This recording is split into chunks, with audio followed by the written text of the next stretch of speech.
স্বর্গের সবচেয়ে মিষ্টি ঝগড়া। স্বর্গের এক অপূর্ব সোনালী বাগানে নরম আলো আর ভাসমান মেঘের মাঝে দাঁড়িয়ে আছেন কৃষ্ণ। তার সামনে সোনার থালায় সাজানো টাটকা লাড্ডু ঝলমল করছে।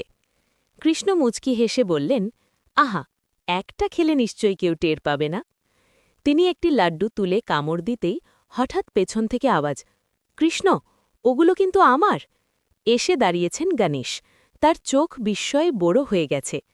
কৃষ্ণ হেসে বললেন, স্বর্গে কি সবকিছু ভাগাভাগি নয়? গণেশ হাত গুটিয়ে বললেন, ভাগাভাগি ভালো, কিন্তু আগে জিজ্ঞেস করা আরও ভালো। দুজনেই মুখ ফিরিয়ে রইলেন। ঠিক তখনই বীণার সুর ভেসে এল। হাসি মুখে এগিয়ে এলেন ঋষি নারদ।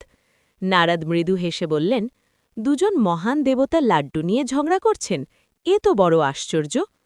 কৃষ্ণ একটু ভেবে বললেন, চলো, আজ যার দ্বারা বেশি মানুষ সুখ পাবে, লাড্ডু তার।